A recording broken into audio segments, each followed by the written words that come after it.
What was the transition moment for you that everything started to change? Wow, that's an excellent question. One of my favorite authors' name is MJ DeMarco, and he has a book which is titled The Millionaire Fastlane. And inside of it, he says you need to experience your FTE, your fuck this event. A moment that's so traumatic and emotional and makes you so fed up that you're willing to sacrifice everything to change. And my FTE, the spider bites, was on a particular night after I just finished working full time. So I was working in this like customer service complaints department. It was a full-time job. I already had a psychology degree, but it was the only job that I was really getting. I applied for tons of jobs, went to a bunch of interviews. This was the only one that I got accepted for.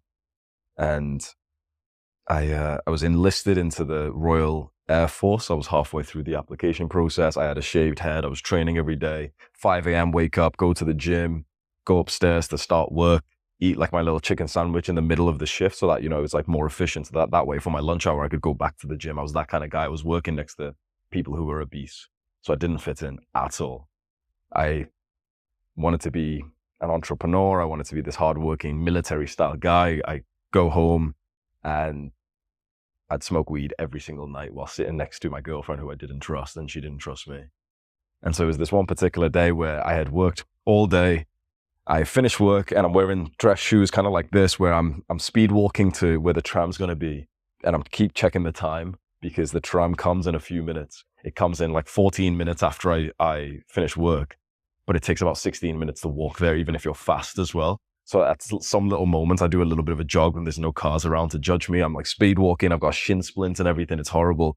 And I see the tram already at the stop. And it's like, I either sprint for it right now and feel kind of like a loser who's there, or I just kind of go slowly, and I decide to go slowly. And I'm, hoping for whatever reason it's been delayed or whatever, but it's not. And as it goes off, like I'm actually really, really upset. The next tram comes in 12 minutes. So it's not even that bad, but it really hurts me because I feel like I have no time for myself. I'm working full time for a company I don't care about. I make £64 a day and I'm just exhausted. And I know that when I do get home, I already have limited time to like enjoy myself. All I'm going to do is smoke weed, get paranoid thoughts, sit next to a girl that I don't even trust, eat shit food that's ruining my physique, and then go to sleep deprived to repeat it again tomorrow.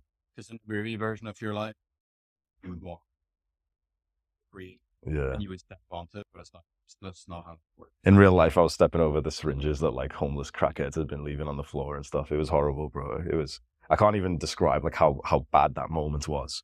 But I'm on the tram and I have PTSD from like a few years before that because some racist guys attacked me and blamed me for the Manchester bombing. So on the tram, I'm sweating, I'm anxious, I'm always looking out for threats and everything. And, people who are being loud almost trigger me into a state of fight or flight. So it's not even a comfortable moment going home either. And once I got to my tram stop, there's two paths you can take. One of them is lit up and the other one is just pitch black. And it's interesting that that's the path that I would take. And anyone who would take this path to go towards like my apartment building, they'd always have their flashlight on their phones just so you could see the floor and everything. But on this night and on many nights, actually, I just turn the flashlight off and I just walk through the darkness towards my apartment building, just calculating like which apartment is mine, like counting up the numbers. Okay, 3rd floor, this one right there.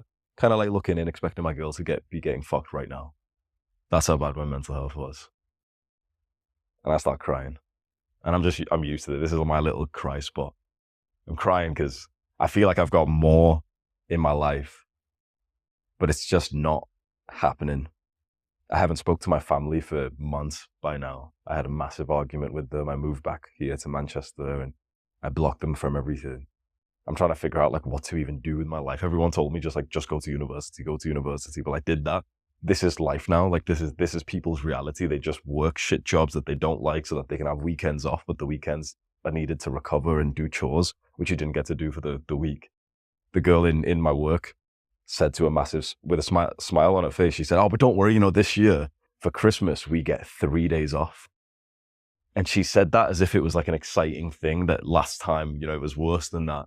And I was quite new to this like working full-time thing. So it hit me because I was like, I didn't understand, like for Christmas, you get 2 weeks off it's like school. Yeah. I was 2 months off for summer. I was still expecting like time off for summer and everything. Like half term.